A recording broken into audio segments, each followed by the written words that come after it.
को पुरस्कार गेम्स और सुपर नेचुरल वाकयात में बहुत दिलचस्पी थी। एक रात वो YouTube पर दबात गेम के बारे में वीडियो देख रहा था। एक ऐसा जापानी खेल जिसे रात को बाथ टब में तन्हा खेला जाता है।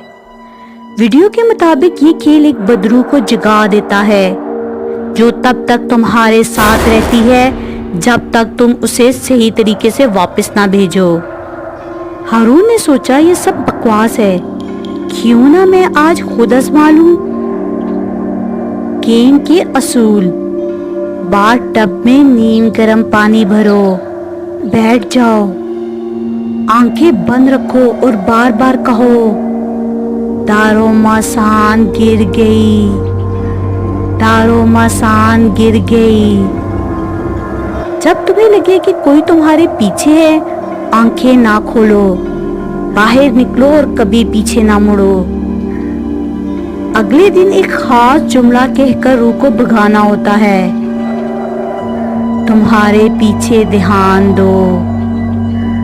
हारून ने सब कुछ वीडियो के मुताबिक किया। जैसे ही वो जुमला दोहरा रहा था, पानी थोड़ा थोड़ा ठंडा होने लगा। फिर अचानक उसे लगा जैसे किसी ने उसके बालों को छुआ हो, लेकिन वो डरा नहीं, आंखें बंद रखी और खामोशी से बाहर निकला। सीधा बेडरूम में गया, दरवाजा बंद किया और रोशनी जला दी। हारून को ऐसा लग रहा था जैसे कोई उसका पीछा कर रहा है, कभी बाएं तरफ से सिसराहट, कभी आईने में एक साया। मगर हारून ने मुकम्मल रिसर्च कर रखी थी। उसने वीडियो में बताया गया फाइनल स्टेप याद रखा। सुबह होते ही उसने आंखें बंद करके जोर से कहा, तुम्हारे पीछे ध्यान दो। चंद लम्हों के लिए हवा में जैसे कुछ लरस गया, फिर सब कुछ खामोश हो गया। हारून ने वो वीडियो कभी अपलोड नहीं की। आज भी वो कहता है मैंने कुछ देखा था या शायद महसूस किया, मगर मैं बच गया क्योंकि मैंने मुड़कर नहीं देखा। लेकिन 3 दिन गुजर जाने के बाद हारून ने वो सब एक डरावना ख्वाब समझकर भुला दिया था। एक रात वो सोने से पहले बाथरूम में हाथ धो रहा था। पानी बंद करता है, आईने में देखता है, सब नॉर्मल लग रहा था।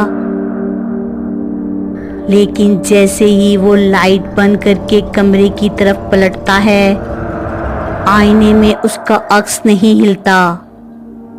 हारून रुक जाता है, आहिस्ता से मुड़कर वापस आईने की तरफ देखता है। अब अक्स नॉर्मल हो गया था। वो कुछ देर खड़ा रहता है, फिर खुद से कहता है शायद वहम होगा। लेकिन जैसे ही वो कमरे में जाता है, बाथरूम से धीमी सी सरगोशी आती है, दारो मसान अभी गिरी नहीं।